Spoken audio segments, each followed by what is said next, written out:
On va passer maintenant au Mali.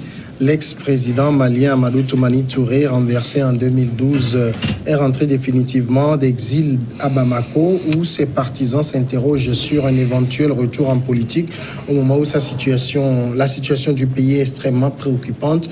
ATT accompagner sa famille a été accueilli. Amadou Toumani Touré a été accueilli donc tard dimanche à l'aéroport de Bamako, puis à son domicile privé par 1 millier de partisans, selon des correspondants. « Je me porte bien et je suis heureux d'être là », a-t-il brièvement déclaré l'ancien chef de l'État âgé de 71 ans qui avait déjà effectué un bref retour au Mali en décembre 2017, rentre donc cette fois-ci définitivement selon ses proches. Francisco Nampokura, c'est une bonne chose de voir cet ancien président revenir dans son pays.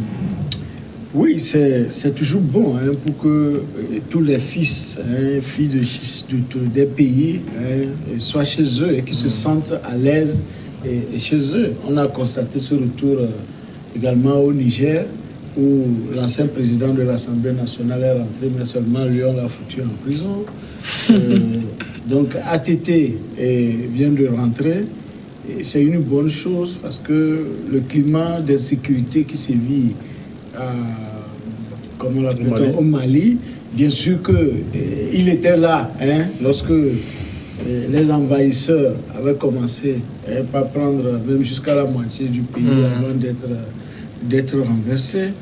C'est une bonne chose. Il y a également de l'autre côté le professeur, comment il s'appelle, d'université, qui a été président au Mali.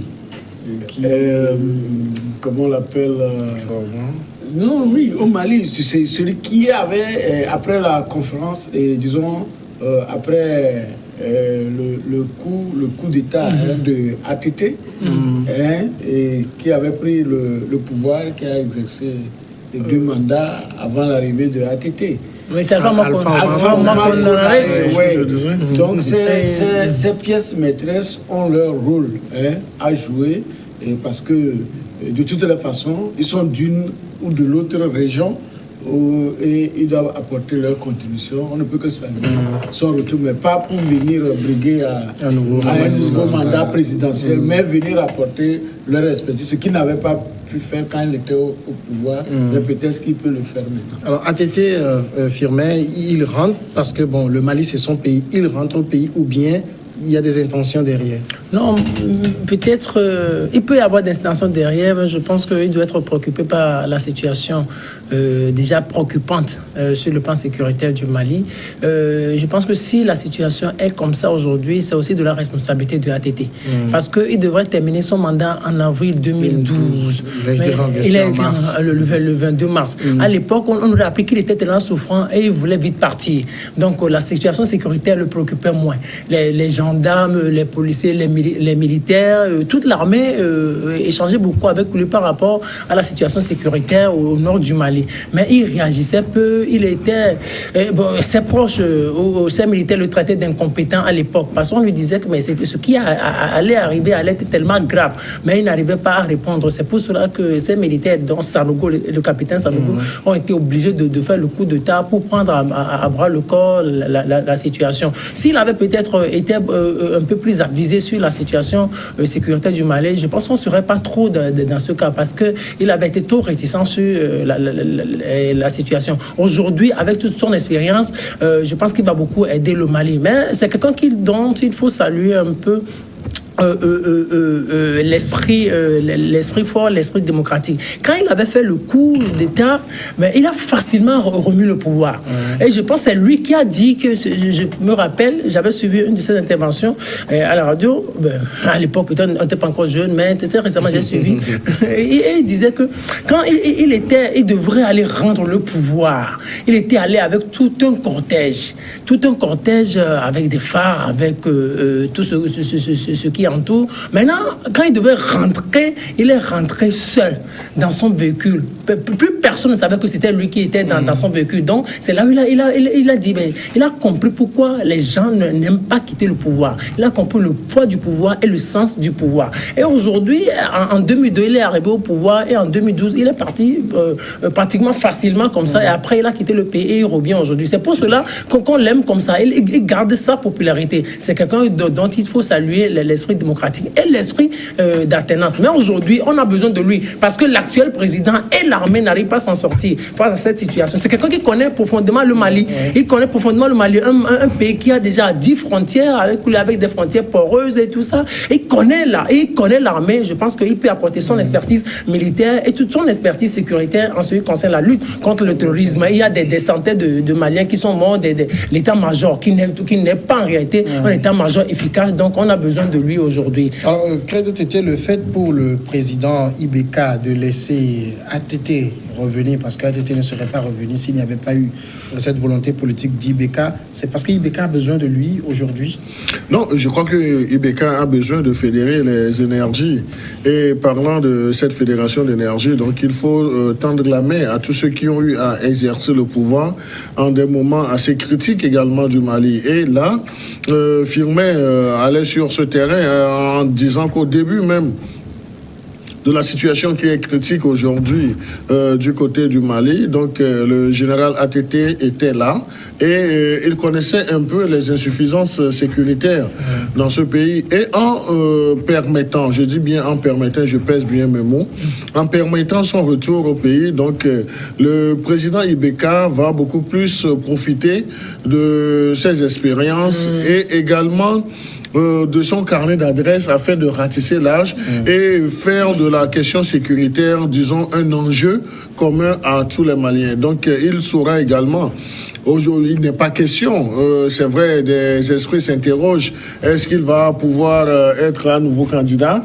Mais je crois que, vu son expérience et le rôle qu'on attend de lui, donc c'est beaucoup plus de s'impliquer dans la définition de solutions aux problèmes sécuritaires du Mali. Et c'est là où il va en sortir beaucoup plus grandi. Francisco, si on suppose que le président Ibeka a besoin de ATT, est-ce que Ibeka a besoin d'Amadou Toumani Touré ou bien du général Amadou Toumani Touré? Oui, on ne peut pas dissocier le général de Amadou Toumani Touré. C'est l'homme et il est de retour parce que depuis quand il a été renversé par Sanogo, et il n'a pas fait long feu au pays. Il est parti rester au Sénégal. Donc il a déjà fait une première visite en 2017. Il était revenu en 2017. Et donc je crois qu'il a obtenu toutes les garanties qu'il peut séjourner au Mali sans être inquiété. Donc il vient de rentrer et définitivement. Et on dit tous ces anciens présidents. Aujourd'hui, ça veut dire qu'ils ont deux ou trois anciens présidents et qui sont là et donc qui doivent contribuer et forcément au retour de la paix sur le territoire malien. Donc, il en va de même pour pratiquement tous les pays qui ont leurs fils et filles qui, d'une manière, pour une raison ou l'autre, se retrouvent en exil, or qui ont leur contribution à donner pour que le pays, n'est-ce pas, avance. Donc j'évoquais tout à l'heure le cas du Niger, où quand lui est revenu, il s'est retrouvé en prison. Et il y a de l'autre côté le fils à papa de Wade, qui est aussi en exil, Karim Wade, qui bloque tout un parti politique qui ne roule pas. Donc, il faut encourager ce genre d'initiatives, surtout qu'il y a aussi le cas du côté du Burkina, où il y a Blaise Compaoré et son frère. Alors qu'on a besoin de lui aujourd'hui. Aussi en exil, peut-être qu'on a besoin d'eux, mais je trouve toujours que chacun a sa part, son rôle à jouer. et les crimes qui leur sont reprochés, il faut qu'ils les reconnaissent. Ils les reconnaissent, ils demandent pardon. L'Africain est en mesure de pardonner et bon, le pays va avancer. C'est de ça qu'on a besoin pour vraiment que nos pays soient unis et face, disons, à l'impérialisme ou à l'extérieur qui veut toujours nous diviser pour régner. Je pense que ça repose le débat du statut des anciens dirigeants.